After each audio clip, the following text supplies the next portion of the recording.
تو سب سے پہلے میں جو نماز کے لیے ہماری ریکوائرمنٹ ہے اس کو ڈسکس کرتا ہوں. وضو اور غسل والا معاملہ تو الگ سے ہے، یہ ساری چیزیں انڈرسٹوڈ ہیں. اس کے بعد جب آپ مسجد میں آئیں گے تو نماز کے لیے سب سے ضروری چیز یہ ہے کہ آپ قبلہ رخ کھڑے ہوں گے اور اپنے دماغ میں نیت کو حاضر کریں گے کہ آپ کون سی نماز پڑھنے جا رہے ہیں.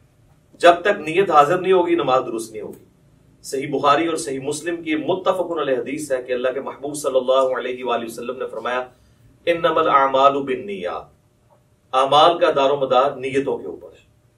تو نیت کو حاضر کرنا ضروری ہے. زبان سے نیت کا اظہار کرنا یہ کوئی ثابت نہیں ہے، البتہ نیت کو ذہن میں حاضر کرنا کہ میں اس وقت کون سی نماز پڑھنے جا رہا ہوں، کس وقت کی نماز پڑھنے جا رہا ہوں اور کتنی رکعتیں پڑھنے جا رہا ہوں، نوافل پڑھنے جا رہا ہوں یا فرض نماز پڑھنے جا رہا ہوں، یہ ضروری ہے. ادروائز پھر نماز نہیں ہوگی. اور جب آپ قبلہ رخ کھڑے ہوں، اب ہم تو ڈسکس کر رہے ہیں انڈیویجول کی نماز. جب امام کے پیچھے نماز پڑھنی ہے اس کا پروٹوکول تھوڑا بہت جو ڈفرنٹ ہے صف سیدھی کرنے کے اعتبار سے انشاءاللہ ہم پریکٹیکلی کریں گے آپ سب لوگوں کو کھڑا کر کے انشاءاللہ تعالی. انڈیویجول جب کھڑے ہوں گے نماز کے لیے تو آپ نے اپنے پاؤں اتنے کھول لیں کہ نارمل جس کو کہا جاتا ہے، یعنی اگر میں اپنے اس بازو سے ایک سیدھا پرپینڈیکولر ڈرا کروں تو وہ سیدھا جا کے میرے پاؤں کے ایج کو پہنچے. نہ بہت زیادہ پاؤں کھولنے ہیں اور نہ بہت زیادہ بہت کم. اور عموماً اگر آپ تقریباً 10 سے 11 انچ تک کھول لیں تو وہ نارمل تصور کیے جاتے ہیں. جیسے ہی آپ اس سے باہر نکلیں گے تو پھر جب آپ صف میں کھڑے ہوں گے تو کندھے سے کندھا نہیں ملے گا اور اسی طریقے سے پاؤں سے پاؤں نہیں ملیں گے. پاؤں ملائیں گے تو کندھا آؤٹ ہو جائے گا، کندھا ملائیں گے تو پاؤں آؤٹ ہو جائے گا. تو یہ یعنی دونوں کو اس طریقے سے بیلنس کرنا ہے. مرد کے لیے یہ ضروری ہے کہ وہ اپنی شلوار کو ٹخنوں سے اوپر رکھے. نماز کے علاوہ بھی سنت ہے، نماز میں تو اسپیسیفکلی سنت ہے مرد کے لیے، کیونکہ سنن ابی داؤد میں حدیث ہے اس مرد کی نماز نہیں ہوتی جس کا کپڑا ٹخنوں سے نیچے ہو. تو اس چیز کو انشور کرنا ہے کہ آپ کا کپڑا جو ہے وہ ٹخنوں سے اوپر ہے، یعنی جو لٹکانے والا کپڑا ہے. جرابیں اس کے اندر نہیں آتی، وہ لٹکائی نہیں جاتی، وہ پہنی ہوئی ہوتی ہے. اس کے بعد اگر آپ کی آستینیں وضو کی وجہ سے چڑھی ہوئی ہیں اوپر، ان آستینوں کو نیچے کریں. کف ثوب بھی منع ہے. اسی طریقے سے تہمت کو یا شلوار کو اوپر کرنے کے لیے یوں اڑیسنا، اس کو اندر کی طرف موڑنا، یہ بھی منع ہے، یہ بھی کف ثوب کے اندر آتا ہے. صحیح بخاری میں ان چیزوں کی ممانعت موجود ہے نبی صلی اللہ علیہ وآلہ وسلم کے ریفرنس سے. تو اس اعتبار سے ان ساری چیزوں کو دیکھ لینا ہے. پھر آپ نے قبلہ رخ کھڑے ہونا ہے اس حال میں کہ آپ جب قیام کے لیے اپنے ہاتھوں کو بلند کریں تو آپ کے یہ چیز ذہن میں ہونی چاہیے کہ میں اللہ تعالیٰ کے سامنے ہینڈز اپ کرنے جا رہا ہوں. یہ رفع الیدین کا ایک فلسفہ ہے اور یہ جب ذہن میں ہوگا تو پھر نماز کے اندر خشوع خضوع بھی نصیب ہوگا انشاءاللہ تعالیٰ. رفع الیدین کیسے کرنا ہے؟ اپنے ہاتھوں کو نارملی بلند کرنا ہے، یعنی اس کونی کو اگر ہم پیوٹ مانیں تو یہ کونی اگر ہم یوں رکھتے ہوئے اپنے ہاتھ کو یوں بلند کریں تو آپ دیکھیں گے کہ میری جو انگلیاں ہیں وہ کانوں کی سیدھ میں آ گئی ہیں، سائڈ سے جا کے دیکھیں، اور میری ہتھیلی جو ہے وہ کندھے کی سیدھ میں آ گئی ہے. یہ سنت طریقہ ہے. اور اس دوران ہاتھ کی انگلیاں اتنی کھلی ہوئی ہونی چاہیے جو نارمل ہے. سنن ابی داؤد میں حدیث ہے کہ نبی علیہ السلام جب رفع الیدین کرتے تھے تو ہاتھوں کی انگلیوں کو پھیلا کر کرتے تھے. پھیلانے سے مراد یہ نہیں ہے کہ ایسے کرتے تھے، تو بالکل اب نارمل طریقہ ہے. یعنی وہ راوی یہ بتانا چاہ رہے ہیں کہ نبی علیہ السلام ہاتھوں کو یوں نہیں رکھتے تھے بلکہ نارمل ہی رکھتے تھے. اب آپ اس کو یوں دیکھیں گے تو میں جب اس کو ہاتھ کو بلند کروں گا تو آپ یہ دیکھیں میرے دونوں انگلیاں کانوں کی سیدھ میں ہیں، میری ہتھیلیاں کندھے کی سیدھ میں ہیں اور میری ہتھیلیاں قبلہ رخ ہیں. اور اس دوران یہاں پر ہی تھوڑی دیر کے لیے روکتے ہوئے میں اللہ اکبر کہوں گا اور اس کے بعد اپنے ہاتھوں کو باندھوں گا. اب جتنے بھی رفع الیدین ہوں گے وہ اسی طریقے کے ساتھ ہوں گے. صحیح مسلم میں حدیث ہے کہ نبی صلی اللہ علیہ وآلہ وسلم اپنے ہاتھوں کو کانوں تک بلند کرتے تھے. صحیح بخاری میں حدیث ہے کہ نبی علیہ السلام اپنے ہاتھوں کو کندھوں تک بلند کرتے تھے. اس میں تطبیق یہی بنتی ہے کہ آپ ہاتھ اس طرح بلند کرتے تھے کہ اگر انگلیاں دیکھی جائیں تو وہ کانوں کی سیدھ میں آ جائیں اور ہتھیلیاں دیکھی جائیں تو وہ کندھوں کی سیدھ میں آ جائیں. یہ نارمل پوزیشن ہے اور یہ بالکل صحیح ہونا چاہیے. اس کے لیے پریکٹس کرنے کا طریقہ ہے کہ آپ شیشے کے آگے کھڑے ہوں اور اس کی پریکٹس کریں. بعض لوگ ہوتے ہیں ان کے ہاتھ یوں ہوئے ہوتے ہیں, یوں ہوتے ہیں, کچھ یوں ہوئے ہوتے ہیں. یہ پریکٹس آپ کو کرنی پڑے گی. کسی کا ایک ہاتھ اونچا ہوتا ہے, نیچے ہوتا ہے, تو یہ اب مجھے جو آپ میں یہ کر رہا ہوں میرے سامنے شیشہ نہیں, یہ میری پریکٹس کی وجہ سے یہ سیدھا نظر آ رہا ہے.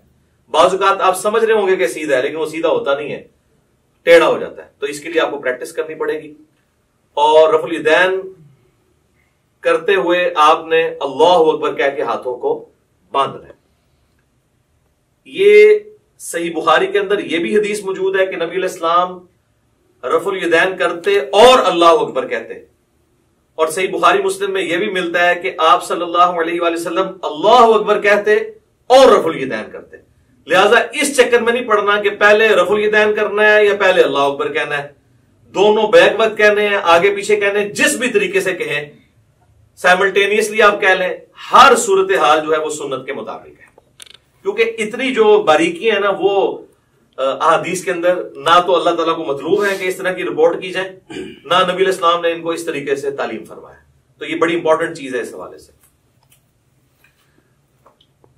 اللہ اکبر کہہ کے آپ نے ہاتھوں کو باندھا. اب ذرا یہ ہاتھوں کو باندھنے کی پوزیشن آپ ذرا دیکھ لیں. یہ میرا جو لیفٹ والا ہاتھ ہے, یہ بعض لوگ یوں کر کے مٹھی بند کر لیتے ہیں, اس کو آپ نے یوں رکھنا ہے جو نارمل پوزیشن ہے. اس کے بعد آپ نے یہ دایاں ہاتھ بائیں ہاتھ کے اوپر یوں رکھا کہ جو نارمل پوزیشن ہے. بعض لوگ یوں کر کے پکڑ لیتے ہیں, ٹھیک ہے, اگر آسانی ہے یوں کر کے پکڑ لیں, یہ نارمل پوزیشن ہے. اور اگر آپ اس کو یوں رکھیں گے تو آپ کو رکھنے میں بھی آسانی ہوگی. یہ سنت طریقہ ہے جو صحیح بخاری کی حدیث کی روشنی میں ہمیں پتہ چلتا ہے, کیونکہ صحیح بخاری میں حدیث ہے کہ سہل ابن سعد الساعدی کہتے ہیں کہ نبی صلی اللہ علیہ وآلہ وسلم کے زمانے میں ہمیں حکم دیا جاتا تھا کہ ہم اپنا دایاں ہاتھ بائیں زیرہ کے اوپر رکھیں. اب زیرہ جو ہے یہ کونی سے لے کے انگلیوں تک ہے. اور ابو داؤد اور نسائی کے اندر حدیث ہے کہ نبی علیہ السلام نے اپنا دایاں ہاتھ بائیں رسق را سین غین کف اور ساعد پر رکھا. ساعد کہتے ہیں کف سے لے کر کونی تک. یہ کف کا لفظ تو اردو زبان میں بھی استعمال ہوتا ہے, یہ عربی کا ہے. اور یہاں انگلی سے لے کے کف تک رسخ کہلاتا ہے, اور اس پورے کو ہم کہتے ہیں زیرہ. اور آپ دیکھیں پرانے زمانے میں جب جنگیں لڑی جاتی تھی تو زیرہ پہنی جاتی تھی, پورے جسم پہ بھی پہنی جاتی تھی. اور اس طرح صحیح مسلم میں اتنا ہی ملتا ہے کہ نبی علیہ السلام نے اپنا دایاں ہاتھ بائیں ہاتھ پر باندھا. ڈیٹیل بخاری میں اور ابو داؤد میں اور سنن نسائی میں ملتی ہے. مسند احمد میں روایت ہے کہ سینے پہ باندھا. اب سینے سے مراد یہ نہیں کہ آپ نے یوں کر کے باندھ لیا. سینے کی ڈیفینیشن ہے یہ نہر سے لے کر ناف تک, یہ سارے کا سارا سینہ ہے. یہ سینہ ہے. اس میں جہاں پہ بھی لائی کرے گا تو آٹومیٹکلی آپ دیکھیں جب آپ یوں کریں گے اور یوں رکھیں گے تو وہ ایک خاص پوزیشن پہ آئے گا جو نہ بہت اونچا نہ بہت نیچا, ناف سے بہرحال یہ اوپر ہی ہے اور نہر سے کافی نیچے ہے. یہ نارمل پوزیشن ہے. اسی پوزیشن میں جب آپ جماعت کے ساتھ نماز پڑھیں گے تو پاؤں سے پاؤں بھی ملا سکیں گے اور کندھے سے کندھا بھی. جیسے ہی آپ یہ اوپر چلے گئے تو پھر یہ دیکھیں کونیاں ملیں گی, کندھا نہیں ملے گا. اسی طریقے سے میرے بھائیوں جب آپ ناف سے نیچے ہاتھ باندھتے ہیں نا تو یہ خلاف سنت ہے. اس حوالے سے جو سنن ابی داؤد کی ایک حدیث پیش کی جاتی ہے تو امام داؤد رحمہ اللہ تعالیٰ نے خود ساتھ لکھا ہے کہ اس حدیث میں ایک راوی ہیں عبد الرحمن بن اسحاق الکوفی, جس کے بارے میں میں نے خود احمد بن حنبل سے سنا ہے کہ وہ اس کو ضعیف کہا کرتے تھے. اور یہاں پر لوگوں نے یعنی وہ روایت تو پیش کی لیکن ساتھ جو امام کا حکم تھا اس کو سکپ کر دیا. تو ایسے بھی نہیں کریں گے, ایسے بھی نہیں کریں گے, بلکہ اس طریقے سے ہاتھ باندھیں گے جو سنت طریقہ ہے. یا پھر دوسرا طریقہ یہ ہے کہ وضع الیدین کی بجائے ارسال الیدین کیا جائے. اس کے لیے ہم پھر یوں کریں گے کہ آپ نے یوں رفع الیدین کیا, اللہ اکبر کہہ کے ایسے. بعض لوگ بالکل ایسے ساتھ ملا لیتے ہیں, بعض مٹھیاں بند کر لیتے ہیں, بعض ایسے کر کے کھڑے ہو جاتے ہیں. بالکل غلط ہے. بالکل نارمل پوزیشن پہ جہاں پہ آئیں گے یہ ارسال الیدین ہوگا. یہ بھی سنت ہے, اگرچہ اس حوالے سے جو سنن طبرانی کی روایت ہے اس میں خصیب الجحد الراوی جو ہے وہ ضعیف ہے, لیکن چونکہ موقوفاً روایتیں عبداللہ ابن زبیر سے ملتی ہیں المصنف ابن ابی شیبہ میں, بلکہ مصنف ابن ابی شیبہ میں پورا چیپٹر ہے ان صحابہ اور تابعین کا بیان جو ہاتھ باندھ کے نماز پڑھا کرتے تھے، اور ان صحابہ اور تابعین کا بیان جو ہاتھ کھول کر نماز پڑھا کرتے تھے. یہ دونوں طریقے سنت ہے. اور میں نے تو سنن ابی داؤد کی جو 730 نمبر حدیث ہے اس سے بھی یہ چیز ثابت کی ہے کہ انڈائریکٹلی ابو حمید سعدی کی جو 10 صحابہ والی حدیث ہے وہ بھی اس کو سپورٹیو ہے کہ ارسال الیدین کرنا بھی سنت ہے. اس پہ میرا کلپ الحمدللہ لاکھوں لوگوں نے دیکھا ہے، فیس بک کے اوپر بھی، یوٹیوب کے اوپر بھی. آج میں اس ڈیٹیل میں نہیں جاؤں گا. بہرحال ارسال الیدین بھی سنت ہے. الحمدللہ ہم دونوں طریقے سے نماز پڑھتے ہیں. کم از کم میں ایک نماز ضرور ارسال الیدین سے پڑھتا ہوں. لیکن میں وضع الیدین کو اس لیے پریفر کرتا ہوں کہ میں یہ خواہش کرتا ہوں کہ میں اللہ تعالیٰ کے سامنے اس حال میں بھی کھڑا ہوں. اب جو لوگ صرف ارسال الیدین کرتے ہیں وہ اس سنت سے محروم ہو جاتے ہیں. اسی طریقے سے جو لوگ رکوع کے بعد ہاتھ باندھنے کے قائل ہیں وہ بھی اس سنت سے محروم ہو جاتے ہیں. تو ہم اس سنت پہ بھی عمل کرتے ہیں اور اس پہ بھی. رکوع سے پہلے یوں اور رکوع کے بعد ارسال الیدین، اس پہ تو اجماع ہے اہل سنت کے تمام مکاتب فکر، حنفی، شافعی، مالکی، حنبلی اور اہل حدیث بھی. یہ تو چند علماء عرب ہیں جنہوں نے یہ کام ڈالنا شروع کیا رکوع کے بعد ہاتھ باندھنے والا. اس پہ تو اجماع امت ہے اور میں نے دلائل کے ساتھ ثابت کیا. صحیح بخاری میں اس کے اشارے موجود ہیں، سنن ابی داؤد کے اندر ابو حمید سعدی والی حدیث میں اس کے اشارے موجود ہیں کہ ارسال الیدین کیا جائے گا رکوع کے بعد. تو لہٰذا دونوں طریقے سنت ہیں. ارسال الیدین سے ہم نماز پڑھتے ہیں، فرض نماز پڑھتے ہیں، سنیوں کی مسجد کی پہلی صف میں پڑھتے ہیں چاہے کسی کو برا لگے. الحمدللہ مطلب اس میں تو کوئی آر نہیں ہمیں اس بات کو کرنے میں. تو ارسال الیدین بھی سنت ہے اور وضع الیدین بھی سنت ہے. تو آپ اچھا بعض لوگ جو ہے نماز شروع کرتے ہی اللہ اکبر کیا کہ وہ ہاتھ چھوڑ دیتے ہیں اور پھر یوں ہاتھ باندھتے ہیں. یہ بھی خلاف سنت ہے. آپ نے ہاتھ چھوڑنے ہیں تو چھوڑ کے نماز پڑھے، یہ بھی سنت ہے. اور آپ نے ہاتھ باندھنے ہیں تو باندھ کے نماز پڑھے تو وہ بھی سنت ہے. لیکن یہ یوں کر کے یوں نہ کریں. اس کے بعد پھر آپ اللہ اکبر کہتے ہوئے اگلے رکن میں جائیں گے اور رفع الیدین کرتے ہوئے اسی طریقے سے، اور وہ ہے رکوع. یوں دیکھیں اللہ اکبر. اب رکوع کے اندر آپ نے ساری انگلیاں جو ہیں ہاتھوں کی پھیلا کے رکھنی ہیں اور مضبوطی کے ساتھ گھٹنوں کو پکڑنا ہے اور ان بازوؤں کو بالکل سیدھا کر دینا ہے. جب آپ سیدھا کریں گے تو آپ کی کمر آٹومیٹکلی خود بخود سیدھی ہو جائے گی جو سنت طریقہ ہے. اور آرام سے یہاں پہ آپ تسبیحات کریں گے اور اس کے بعد سکون سے پھر آپ تسبیحات پڑھنے کے بعد جو میں بعد میں بتاؤں گا، سمع اللہ لمن حمدہ، ربنا ولک الحمد حمدا کثیرا طیبا مبارکا فیہ. مختلف قسم کے الفاظ ہیں، ربنا ولک الحمد بھی کہہ سکتے ہیں. اور اس حالت میں آپ نے ہاتھ باندھنے نہیں بلکہ ارسال الیدین کرنا ہے اور کم از کم اتنی دیر کھڑے ہونا ہے کہ جتنی دیر آپ ربنا لک الحمد کہیں. بعض لوگوں کی عادت ہے کہ وہ سمع اللہ لمن حمدہ کہہ کے تو ساتھ ہی ایسے چلے جاتے ہیں سجدے میں. یہ بالکل خلاف سنت ہے، نماز نہیں ہوگی. بلکہ بخاری مسلم میں بڑی ڈیٹیل حدیث ہے جو ایک صحابی نے نماز پڑھی، نبی علیہ السلام کے پاس حاضر ہوا، سلام عرض کیا، آپ علیہ السلام نے وعلیکم السلام ورحمۃ اللہ کہا اور کہا کہ دوبارہ نماز پڑھو. تو نے نماز پڑھی نہیں، 3 دفعہ اسی طریقے سے ہوا. پھر اس نے عرض کیا اللہ کے نبی مجھے نماز سکھائیں. تو آپ صلی اللہ علیہ وآلہ وسلم نے فرمایا کہ سکون کے ساتھ قیام کرو اور پھر قرآن جتنا مقدر ہے وہ پڑھو. اس کے بعد سکون سے رکوع کرو، رکوع کے بعد بالکل سیدھے کھڑے ہو جاؤ یہاں تک کہ ہر ہڈی اپنی جگہ پہ آ جائے. پھر سجدے کے لیے جاؤ اور پھر 2 سجدوں کے درمیان اس طرح بیٹھو کہ ہر ہڈی اپنی جگہ پہ آ جائے. پھر دوسرا سجدہ کر کے بھی بیٹھو اور پھر دوسری رکعت کے لیے کھڑے ہو، یعنی جلسہ استراحت بھی کرو. یہ صحیح بخاری میں 6251 نمبر حدیث ہے جس کے تحت میں سمجھتا ہوں کہ علماء عرب نے جو جلسہ استراحت کو چھوڑ دیا یہ خلاف سنت ہے ان کی نماز. ربنا لک الحمد بھی کہہ سکتے ہیں، اللہم ربنا ولک الحمد بھی کہہ سکتے ہیں، جو بھی وہ انشاءاللہ میں پریکٹیکل جب کروں گا تو آپ کو پتہ چل جائے گا. اس کے بعد آپ نے سجدہ میں جانا ہے اور اس کے لیے سنت یہ ہے کہ آپ نے پہلے ہاتھ لگانے ہیں، اس کے بعد گھٹنے لگانے ہیں. اور نبی علیہ السلام کی حدیث ابو داؤد میں موجود ہے، آپ صلی اللہ علیہ وآلہ وسلم نے فرمایا کہ اونٹ کی طرح مت بیٹھو. اور بعض لوگ کہتے ہیں جی اونٹ تو بیٹھتا ہی اس طرح کے پہلے ہاتھ لگاتا ہے پھر گھٹنے. تو میں اس پہ اکثر کہتا ہوں کہ نبی علیہ السلام نے اونٹ بٹھایا ہوا ہے، اس میں آگے الفاظ موجود ہیں پہلے ہاتھ لگاؤ بعد میں گھٹنے. پھر صحیح بخاری میں جو حدیث ہے 803 نمبر، اس سے پہلے امام بخاری نے باقاعدہ عبداللہ ابن عمر کا عمل لکھا ہے جس کی پوری سند مصنف ابن ابی شیبہ میں موجود ہے کہ عبداللہ بن عمر جب سجدے میں جانے لگتے تھے پہلے ہاتھ لگاتے تھے بعد میں گھٹنے. لہذا علماء عرب جو نماز پڑھتے پہلے گھٹنے لگاتے ہیں یہ سنت سے دور ہے ایز کمپیئر ٹو اس عمل کے جو ہم کرنے لگے ہیں. ربنا لک الحمد حمدا کثیرا طیبا مبارکا فی، اس کے بعد آپ سجدے کی طرف جھکیں گے تو آپ نے یہ دیکھیں کہ خود بخود اپنی جگہ بنائے گا ہر چیز. آپ دیکھ رہے ہیں میری انگلیاں ایسی جگہ پہ آئی ہیں کہ جب میں اس ایج کے اوپر سجدہ کروں گا تو میری انگلیاں کانوں کی سیدھ میں آئیں گی اور ہتھیلیاں کندھے کی سیدھ میں، جس طرح کے رفع الیدین کے وقت تھی، اور انگلیاں آلموسٹ نارمل پوزیشن میں ہوں گی. ایک ضعیف روایت ملتی ہے جس میں آپ صلی اللہ علیہ وآلہ وسلم کے بارے میں آتا ہے کہ انگلیاں ملا کے سجدہ کرتے تھے.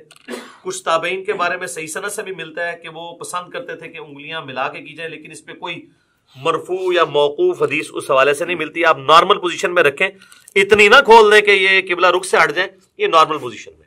اور اگر کسی نے یوں رکھنی ہے تو یوں بھی رکھ سکتا ہے، اس میں ذرا تردد ہوتا ہے، اس میں ہتھیلیاں بھی لگ جاتی ہیں اور آپ آلموسٹ یہ قبلہ رخ ہی ہوتی ہیں انگلیاں. کانوں کی سیدھ میں انگلیاں آ جائیں گی، یعنی کہ یہ دو آنکھوں کے درمیان آپ آنکھوں کی سیدھ میں رکھیں گے، خود بخود کانوں کی سیدھ میں آئیں گی، اور ہتھیلیاں جو ہیں وہ شولڈر کی سیدھ میں. اور پھر آپ نے پہلے ناک لگانا ہے، اس کے بعد ماتھا لگانا ہے.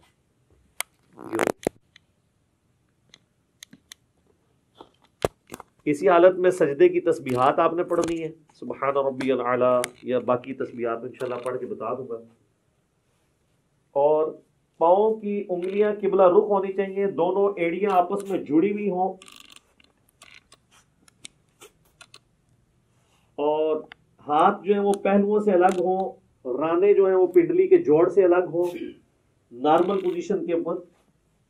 اور ادھر سے اگر یعنی اس میں گیپ بھی موجود ہونا چاہیے. سب سے افضل طریقہ تو یہی ہے کہ تھوڑا اور بڑا کر لیا جائے سجدہ یوں کر کے، لیکن وہ آج کل ہماری صفحے جو ڈیزائن ہے اس میں وہ بڑے والا سجدہ نہیں ہوتا جو بخاری مسلم میں آتا ہے کہ بکری کا بچہ بھی گزر سکتا تھا، وہ اعلیٰ ترین درجہ ہے. جس چیز سے منع کیا گیا نا وہ یہی ہے کہ آپ نے، بخاری مسلم میں آتا ہے کہ کونیاں زمین پہ کتے کی طرح نہیں یوں بچھانی. اور ظاہر ہے اس حکم میں مرد و عورت دونوں ہی شامل ہیں نماز کے طریقے کے اعتبار سے.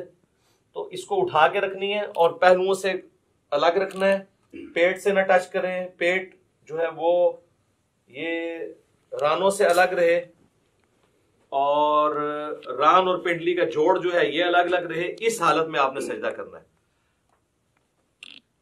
تو یہ اس کے بعد اللہ اکبر کیا ہے کہ آپ نے جب بیٹھنا ہے تو آپ کی پوزیشن کیا ہونی چاہیے کہ آپ یہ انگلیاں قبلہ رخ ہوں. یہاں پہ بھی نارمل، یوں کرنے کی ضرورت نہیں ہے، نارمل رکھیں جہاں آپ کو آسانی رہتی ہے. اس طریقے سے بھی سنت ہے. صحیح مسلم کے اندر یہ طریقہ بھی آیا ہے اور صحیح مسلم کے اندر یہ طریقہ بھی آیا ہے. یہ دونوں طریقے سنت ہے.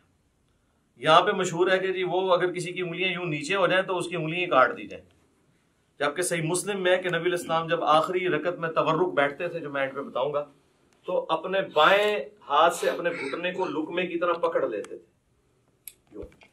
تو یوں بھی رکھنا سنت ہے، اور جب یوں رکھیں گے تو ابو داؤد میں حدیث ملتی ہے سنن نسائی کے اندر کہ نبی الاسلام کی جو یہ زرہ ہے وہ ران کے ساتھ لگ جایا کرتی تھی. آپ یہ دیکھیں لگی ہوئی ہیں دونوں زریں ران کے ساتھ لگی ہوئی ہیں، اور جب یوں رکھیں گے تو پھر یہ ران سے اٹھ جائیں گی. یہ طریقہ بھی سنت ہے، اس میں کوئی فرق نہیں ہے، دونوں طریقے سنت ہیں. یہ دو سجدوں کے درمیان آپ بیٹھیں گے اور اس میں آپ نے جو تسبیحات پڑھنی ہے رب اغفر لی رب اغفر لی، اس کے علاوہ اور تسبیحات بھی ہیں. بعض لوگ یہاں پہ بھی انگلی اٹھا لیتے ہیں، وہ حدیث بھی کمزور ہے سفیان ثوری کی تدریس کی وجہ سے. انگلی نہیں اٹھانی، نارمل رکھنا ہے آپ نے. اس کے بعد پھر اللہ اکبر کہہ کے آپ نے دوسرے سجدے میں جانا ہے اور پھر اسی طریقے سے تسبیحات کرنی ہے. ناک بھی لگنا چاہیے، ماتھا بھی لگنا چاہیے، اور زمین کی سختی ہلکی سی معلوم ہونی چاہیے. بالکل نہیں ہوا میں سجدہ ہو رہا ہو، بہتر ہے مٹی والی جگہ پہ ہو تو زیادہ افضل ہے، اور نبی الاسلام کو پسندیدہ بھی ہے. باقی چٹائی وغیرہ بھی جائز ہے، میں نے اس کے حوالے سے بھی کافی ویڈیوز ریکارڈڈ موجود ہیں. دوسرا سجدہ کر کے بھی آپ اللہ اکبر کر کے بیٹھیں گے. صحیح بخاری میں 6251 نمبر حدیث ہے، نبی الاسلام حکم دیتے تھے کہ نماز میں سکون کرو اس حال میں کہ تم نے بیٹھنا ہے، اور اس کے بعد پھر دوسری رکعت کے لیے کھڑے ہونا ہے. اچھا اس دوران یہ آپ دیکھیں جب دو سجدوں کے درمیان بیٹھنا ہے نا تو بایاں پاؤں لٹانا ہے اور دائیں پاؤں کو کھڑا رکھنا ہے، یہ جہاں پہ آپ کو نارمل لگے. بعض لوگوں کے پاؤں شروع سے عادت نہیں ہوتی ہے تو وہ پاؤں بےچارے جو ہیں وہ کھڑا نہیں کر سکتے تو ان کو کبھی بعض اوقات ایسے کرنا پڑتا ہے، کر سکتے ہیں، جائز ہے، ایسے کر سکتے ہیں جیسے اس کو آسانی لگے یوں، لیکن سنت یہی ہے کہ دایاں پاؤں آپ کھڑے کریں گے اور بائیں کو لٹا کے اس پہ بیٹھیں گے 2 سجدوں کے درمیان، پھر دوسرا سجدہ کر کے بھی ایسے ہی بیٹھیں گے، اور پھر اللہ اکبر کہہ کے ہاتھوں کا سہارا لیتے ہوئے، صحیح بخاری میں حدیث ہے، نبی علیہ السلام اعتماد کرتے ہوئے اٹھتے تھے۔ تو اعتماد کرتے ہوئے بعض لوگوں نے یہاں پہ وہ مٹھی بنانے والی وہ ایک کمزور روایت تھی، اس کا سہارا لیا، وہ کمزور روایت ہے۔ نارمل بخاری میں اعتماد، تو اعتماد ویسے ہی ہوگا جیسے عام حالت میں بندہ اٹھے گا، یہ اعتماد کا طریقہ ہے نارمل۔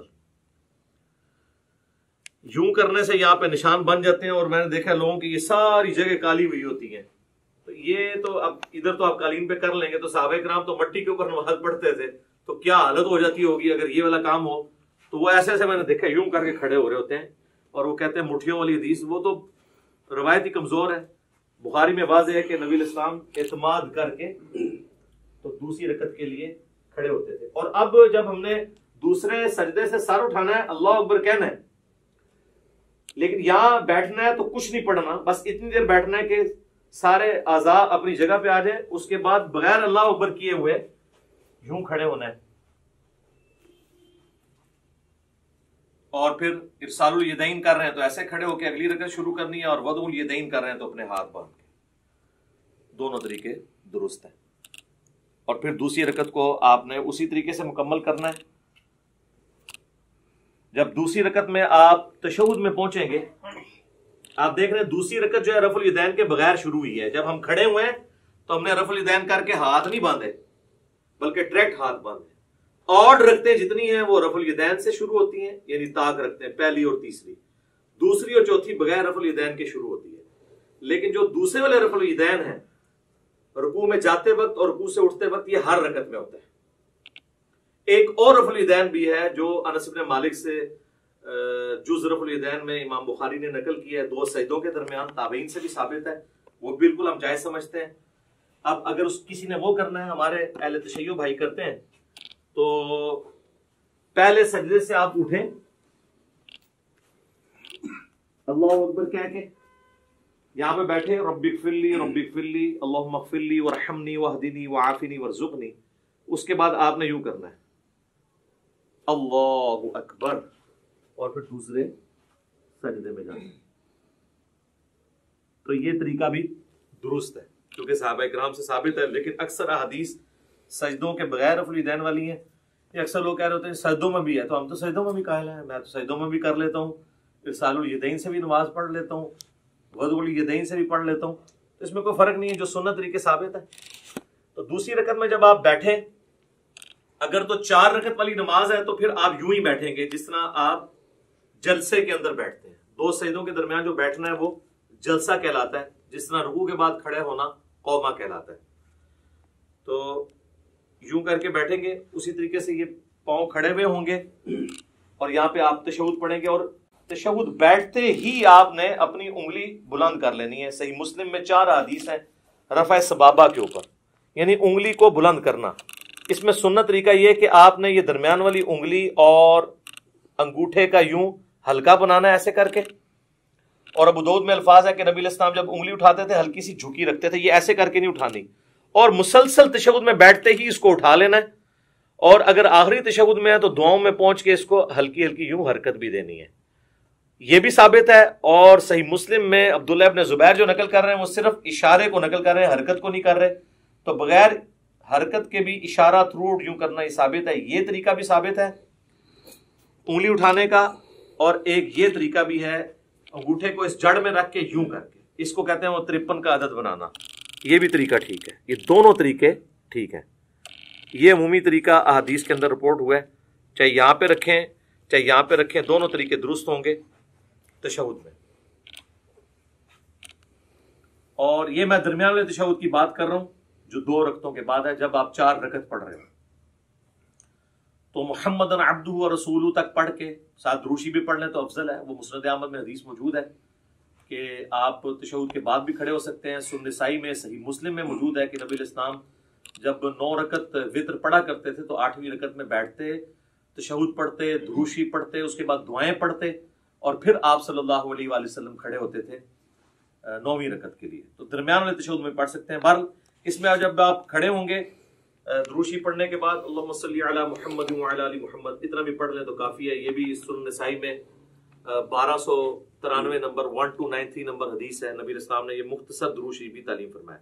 تو اللہ اکبر کہہ کے جب کھڑے ہوں گے تو زمین پر اعتماد کریں گے یوں، اور اٹھتے وقت پہلے گھٹنے اٹھائیں گے، اس کے بعد آپ ہاتھوں کو اٹھائیں گے۔ جاتے وقت ہاتھ پہلے لگاتے ہیں، گھٹنے بعد میں، اور اٹھتے وقت اس کو اس طریقے سے آپ ریورس کرتے ہیں۔ یعنی دوسرے الفاظ میں جو کچھ آپ نے بچپن سے سیکھا ہے تقریباً اس کے الٹ ہی کرتے ہیں آپ پہلے گھوڑے لاندے نے پھر ہاتھ لاندے نے، تو اس طرح ذرا آسانی سے سمجھ آ جائے گا۔ اسی کو ہم نے عرض کیا ہے کہ مرنے سے پہلے مسلمان کر لے اس پہ غور، کتابوں کا خدا اور ہے، بابوں کا خدا اور ہے۔ اچھا لوگ بڑا پراپوگنڈا کر رہے ہیں، اس نے 2 خدا کر دیے ہیں۔ 2 خدا نہیں ہم نے کیے ہیں، ہم نے یہ بتایا کہ اس خدا کا تعارف جو آپ نے کروایا ہے وہ نہیں ہے جو نبی علیہ السلام نے کروایا۔ وہ تو میں نے کلیریفائی بار بار کیا، ان کو بھی خیر سمجھ ہے۔ تو یہ کتابوں کی نماز آپ کو سکھا رہے ہیں جو نبی علیہ السلام نے امت تک، صحابہ، اہل بیت، تابعین، تبع تابعین کے ذریعے ہم تک پہنچائی ہیں الحمدللہ۔ اچھا اب چونکہ تیسری رکعت ہے تو تیسری رکعت میں جب ہم زمین پہ اعتماد کر کے کھڑے ہوں گے تو آپ اللہ اکبر، یہاں سے کھڑے ہوتے ہی آپ نے اللہ اکبر کہنا ہے، یعنی اللہ اکبر۔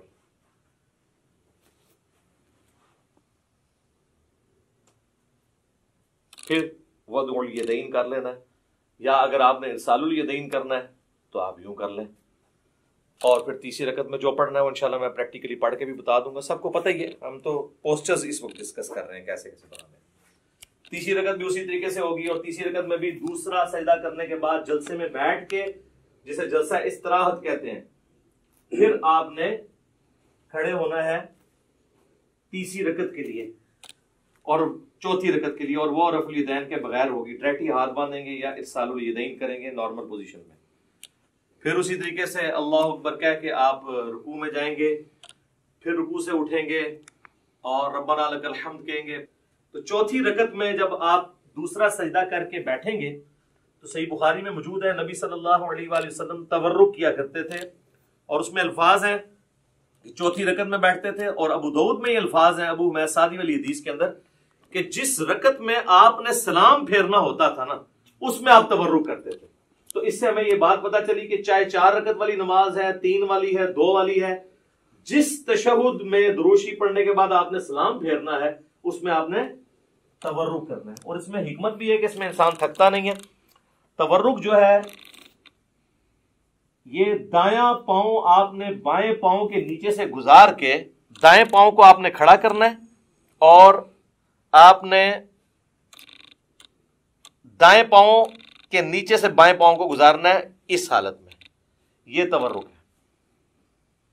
اور آپ یوں بھی کر سکتے ہیں، یہ ابو داؤد میں یہ بھی حدیث ہے کہ نبی علیہ السلام نے اپنے دونوں پاؤں ایک طرف نکال دیے، یہ ایک طرف نکالے ہوئے میں نے دونوں پاؤں، یہ بھی ٹھیک ہے، یہ بھی ٹھیک ہے۔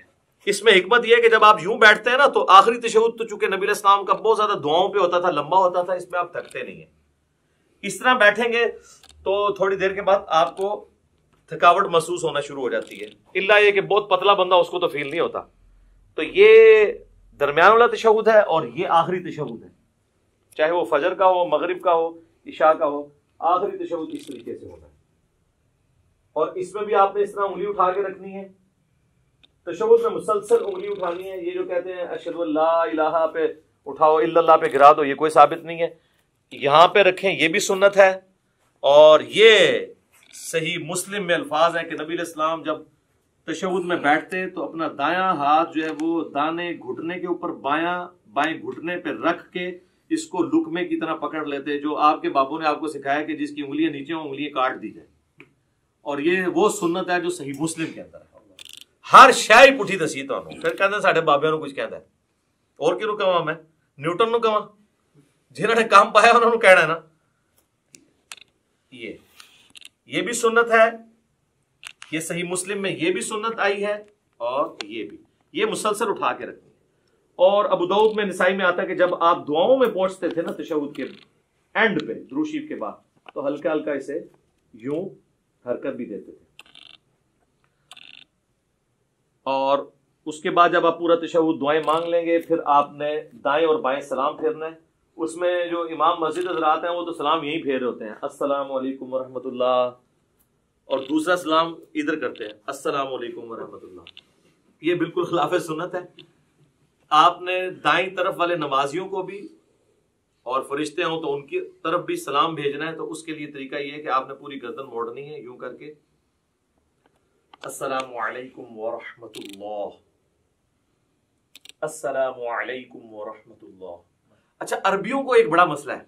اچھا السلام علیکم ورحمۃ اللہ وبرکاتہ بھی ثابت ہے ابو داؤد کے اندر, دونوں طریقے درست ہیں. عربی جو ہے نا ہمارے اجمی لوگوں کو نا, وہ چونکہ امام کے پیچھے ہم لوگ تو عادت ہے نا کہ امام جب پہلا سلام پھیرتا ہے نا تو جب وہ رحمت اللہ پہ پہنچتا ہے تو ہم پہلا پھیرتے ہیں, پھر وہ دوسرے کے رحمت اللہ پہ پہنچتا ہے تو ہم دوسرا پھیرتے ہیں. عربی کیا کرتے ہیں کہ وہ انتظار کرتے ہیں کہ امام دونوں طرف پھیرے السلام علیکم ورحمۃ اللہ, السلام علیکم ورحمۃ اللہ, اور اس کے بعد وہ پھیرتے ہیں. آپ نے دیکھا وہ عرب کے ٹی وی پہ بھی جب آپ کو آواز آ رہی ہوتی ہے اس کی مکبر کی پیچھے سے, تو اور وہ یہ سمجھ رہے ہوتے ہیں کہ ہم صحیح طریقے پہ چل رہے ہیں. دونوں طریقے درست ہیں کیونکہ آپ ہے تو پیچھے ہی ہے نا. جب پہلا سلام پھیرا اس کے بعد ہی آپ نے بھی پہلا پھیرا نا, تو یہ نہیں ہے کہ پورا پھیرے. اگر اس طریقے سے بھی کوئی کرنا چاہتا ہے وہ بھی ٹھیک ہے. یہ خام خواہ لوگوں پہ فتوے لگانا کہ وہ امام سے آپ آگے نکلے, امام سے کب آگے نکلے؟ امام نے السلام علیکم ورحمۃ اللہ کہا اس کے بعد ہی ہم نے کہا, اور امام نے جب دوسرا پھیرا اس کے بعد ہی ہم نے کہا. وہ تو حدیث ہے بخاری مسلم میں کہ جو امام سے پہلے رکوع سے سر اٹھائے تو اسے ڈر جانا چاہیے کہ اللہ تعالیٰ اس کا سر جو ہے وہ گدھے کا نہ بنا دے. پوسچرز میں آپ نے امام سے پہلے کوئی کام نہیں کرنا. باقی جو بیچ میں پڑھنا ہے وہ آگے پیچھے ہو سکتا ہے, وہ تو نہ آپ سن رہے ہوتے ہیں اس کی نہ وہ آپ کی سن رہا ہوتا ہے. کئی بار ہم تشہد ختم کر کے بیٹھ جاتے ہیں, امام کا تشہد ختم ہی نہیں ہوتا, اس میں آگے پیچھے ہو سکتا ہے. پوسچرز نہیں آپ آگے پیچھے کر سکتے. اور دیکھیں اللہ نے نماز میں کیا برکت رکھی ہے کہ نماز میں مسلمانوں کی یونٹی ہے. کوئی فرقہ بھی دوسرے کے پیچھے نماز پڑھ سکتا ہے کیونکہ بیسک سٹرکچر سب کی یہی ہے 4 رکعتوں میں. پہلے قیام کے بعد رکوع کے بعد کھڑے ہونا, اس کے بعد سجدے میں جانا, 2 سجدوں کے درمیان بیٹھنا. اور ایون سنی شیعہ کی کتابیں تو متفق ہیں, شیعہ بھی جو ہے وہ جلسہ اس طرح آتی ہے, یعنی دوسرے سجدے کے بعد بیٹھ کے اٹھتے ہیں, اور اہل سنت بھی جو کتاب و سنت کے فالوورز ہیں وہ اسی طریقے سے اٹھتے ہیں. بہرحال کوئی ڈائریکٹ اٹھے یا اس طریقے سے اٹھے, دونوں طریقوں میں وہ ایک فرقے والا دوسرے فرقے والے امام کے پیچھے نماز پڑھ سکتا ہے. یہ اللہ نے نماز کی حفاظت کی ہے. نماز کی بیسک سٹرکچر میں کوئی فرق نہیں ہے. ورنہ تو یہ ہوتا کہ شیعہ کے قیام کا وقت ہے, آپ کے رکوع کا وقت آ جائے تو پھر کس طرح ایک دوسرے کے پیچھے پڑھ سکے نماز. تو یہ اللہ تعالیٰ نے کم از کم بیسک سٹرکچر جو ہے, باقی جو چھوٹی موٹی چیزیں ان پہ اختلاف ہو سکتا ہے, بہتری کی طرف جانا چاہیے. تو یہ میں نے آپ کو ایک بلیو پرنٹ پیش کر دی ہے, قیام کیسے کرنا ہے, رفع الیدین کیسے کرنا ہے, اور اسی طریقے سے سجدہ کیسے کرنا ہے, 2 سجدوں کے درمیان بیٹھنا کیسے ہے, کون کون سی چیز پہلے لگانی ہے, کون سی بعد میں, کیسے سہارا لے کے اٹھنا ہے, انگلیاں کیسے رکھنی ہے, ساری چیزیں بتا دی ہیں. اہل تشیع کے ہاں ایک ریناؤنڈ چیز ہے کہ وہ جب یعنی نماز کا اختتام کرتے ہیں تو 3 دفعہ اللہ اکبر ایسے ایسے کہتے ہیں, تو سلام نہیں پھیرتے. لیکن شیعہ سلام پھیرنے کے قائل بھی ہیں. خامنائی صاحب نے نماز پڑھائی, ثاقب اکبر صاحب نے مجھے خود کہا, میں نے ان کے پیچھے نماز پڑھی, انہوں نے دونوں طرف سلام پھیرا. دونوں طریقے درست ہیں. باقی اللہ اکبر پہ تو ہم بھی متفق ہیں کہ نماز کے اینڈ پہ ہم بھی بلند آواز سے اللہ اکبر کہتے ہیں.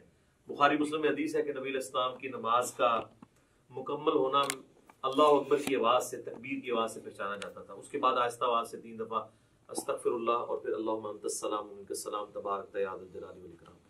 جو ہمارے گرین اور بلو کارڈز آپ پڑھ سکتے ہیں, سب کچھ موجود ہے اس کے اندر. تو یہ بیسک سٹرکچر تھی جس میں میں نے کوشش کی کہ آپ کو ایک اوور آل پکچر پتہ چل جائے. اب میں